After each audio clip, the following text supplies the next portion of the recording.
Assalamualaikum warahmatullahi wabarakatuh. Berjumpa kembali bersama Pak Boim di sini di video pembelajaran kelas 4 tema 1 subtema 2 pembelajaran 3, yaitu kebersamaan dalam keberagaman.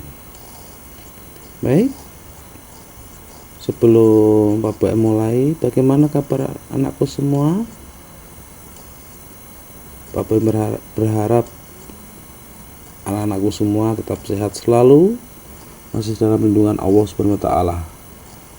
Dan ingat, di masa pandemi new normal ini, ingat tetap pakai masker, jaga jarak, dan jaga kesehatan. Baik,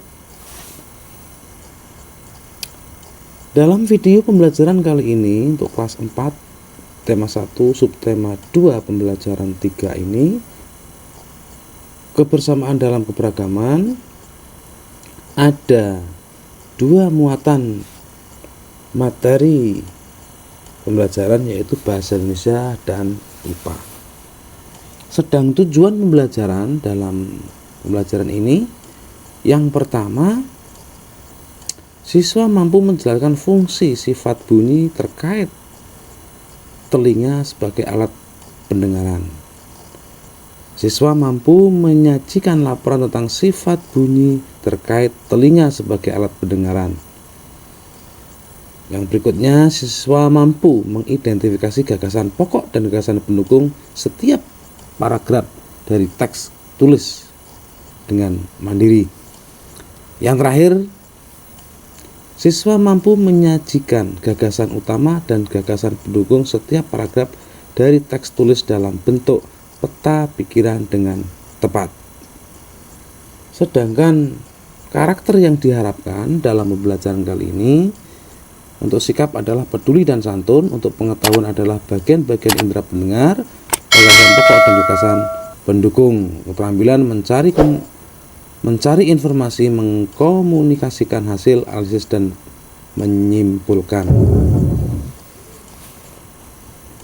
Baik, apa yang kamu ketahui tentang fungsi dari setiap alat organ dari indera pendengar? Bagaimana cara merawat telinga sebagai indera yang sangat penting bagi kita?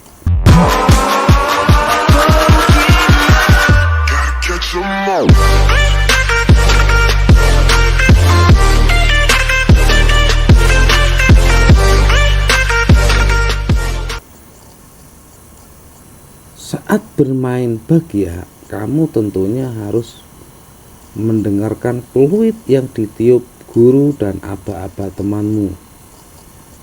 Kegiatan tersebut tentunya membutuhkan pendengaran yang baik. Masih ingatkah kamu tentang pentingnya indera pendengar? Ayo kita mengingatkan kembali. Bekerjalah dalam kelompok, buat peta pikiran tentang indera pendengar dan sajikan di depan kelas. Ya, karena ini musim pandemi COVID-19, nanti penyajiannya pada saat tatap muka kalau ada kesempatan. Tidak ada perubahan dari kebijakan dari Menteri Pendidikan. Nah, ini adalah konsep peta, yaitu indera pendengar. Bagian-bagian indera pendengar apa saja sih? Bagaimana sistem kerjanya? Terus fungsinya apa? Cara merawatnya bagaimana? Nah, baik, mari kita pelajari dalam video ini, yaitu indera pendengar. Ini gambarnya, ini gambar bagian telinga. Tadi bagian-bagian, cara merawat, cara kerja, dan fungsi. Nah, baik, kita masuk indera pendengar. Bagian-bagian dalam telinga. Ini adalah namanya daun telinga. Sedang ini termasuk telinga luar. Nah, kemudian ini telinga tengah, ya. Di sini ada saluran namanya saluran Autotius. di sini ada saluran rumah siput. Nah, setelah masuk ke rumah siput, kemudian melalui saraf melalui telinga dalam. Nah, ini termasuk telinga dalam. Nah, selanjutnya fungsinya apa? Telinga itu yang jelas menangkap suara dan menjaga keseimbangan tubuh. Kemudian bagaimana cara merawatnya? Mendengarkan musik dengan volume sedang. Jadi kalau mendengarkan musik tidak usah kencang-kencang, itu akan merusak telinga kita. Kemudian membersihkan telinga dengan cara yang benar, misalnya membersihkan dengan cotton bud, tidak menggunakan jari atau mungkin kunci kontak, karena itu sifatnya keras sehingga akan melukai dinding pada lubang telinga. Yang berikutnya adalah jaga telinga dalam kondisi kering, dalam arti tidak basah. Dan sebenarnya cara merawat telinga ini itu banyak sekali, tetapi Pak Boim hanya menampilkan 3 di antara cara merawat telinga. Nah, perlu diingat, telinga sangat penting bagi kita. Dengan telinga kita dapat mendengar bunyi-bunyian. Kamu sudah melakukan percobaan tentang sumber bunyi. Kamu bisa mendengar alat musik tradisional karena telingamu berfungsi dengan baik. Oleh sebab itu, rawatlah telingamu dengan baik.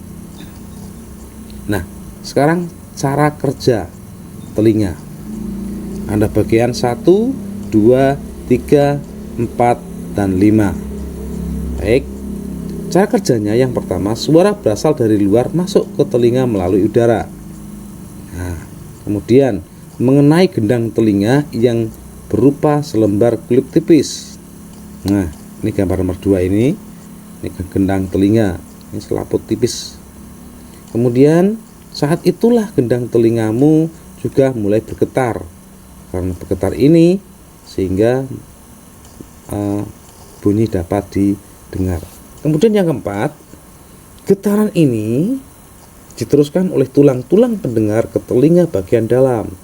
Di rumah siput ini, nah, disalurkan ke bagian dalam, telinga dalam maksudnya. Nah, yang terakhir, oleh saraf getaran tersebut disampaikan ke otak agar diolah sehingga kita dapat mendengar.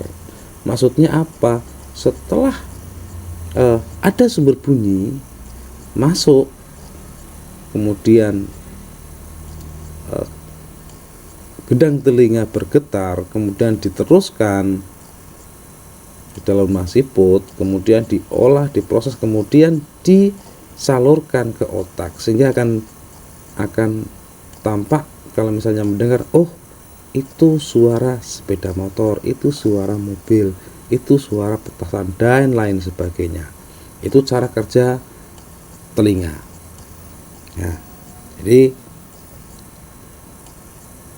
dalam percobaan kali ini anak-anak bisa bermain dengan teman sebaya kamu, bisa bermain dengan warga lingkungan di rumah, yaitu dengan membawa berbagai macam benda, kemudian yang membunyikan ini suara benda apa misalnya gitu. Oke, kita lanjut. Beberapa kali kamu bisa menebak sumber bunyi mana yang mudah kamu tebak, sumber bunyi mana yang sulit kamu tebak.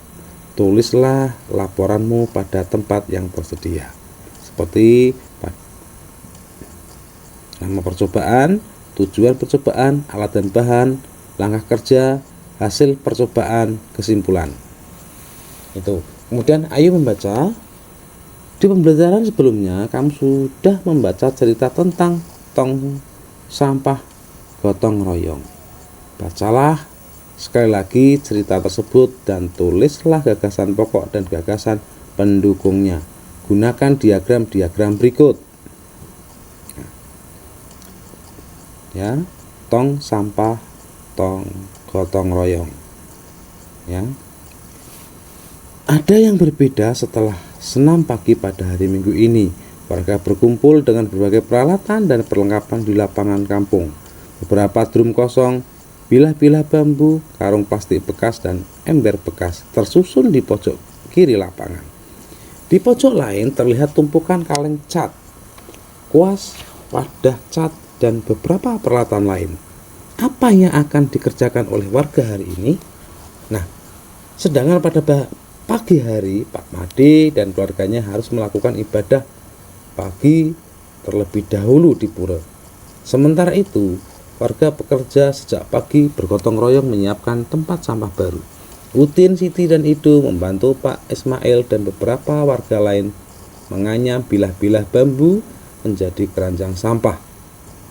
Keranjang ini akan menjadi tempat sampah kebun seperti daun-daun kering, batang, dan buah yang berjatuhan di bawah pohon. Lani memilih untuk membantu warga yang memoleskan cat dasar putih pada ember dan drum bekas. Ada juga warga yang menambal lubang-lubang di karung-karung plastik bekas agar nantinya bisa dipakai kembali menjadi tempat sampah kering. Kira-kira pukul 10, Pak Made, Dayu, dan keluarganya sudah kembali dari kegiatan ibadah. Tong-tong sampah baru siap dihias. Pak Made, Ibu Made, dan Dayu berkeliling membuat pola hiasan di tempat-tempat sampah baru. Lani turut membantu Dayu. Setelahnya, warga bergotong royong mengecat dan memperindah hiasan tempat sampah. Sebelum matahari meninggi, sudah ada 12 tempat sampah baru yang dihasilkan warga secara bergotong royong. Drum bekas, ember bekas, karung plastik, keranjang anyam sudah berubah menjadi tempat sampah yang cantik. Oke, itu tadi bacaannya. Nanti anak-anakku bisa menuliskan gagasan pokok dan gagasan pendukung seperti dalam diagram ini. Baik, untuk penguatan materi, ayo renungkan apa yang kamu pelajari dari kegiatan hari ini. Mengapa saling menghormati perbedaan sangat penting? Sekarang bekerjasama dengan orang tua, indera pendengaran, catatlah contoh-contoh kegiatan merawat indera tersebut. Berikan hasilnya kepada Pak Guru. Oke, hanya itu yang bisa Pak Boem sampaikan dalam pembelajaran kali ini. Yang jelas kita harus bersyukur kita sebagai makhluk ciptaan Tuhan yang sempurna, kita harus bisa memanfaatkan anggota tubuh kita, panca indera kita dengan sebaik-baiknya dan kita rawat dengan sebaik-baiknya. Dari Pak Boem, wabillahi taufiq wal hidayah. Wassalamualaikum warahmatullahi wabarakatuh.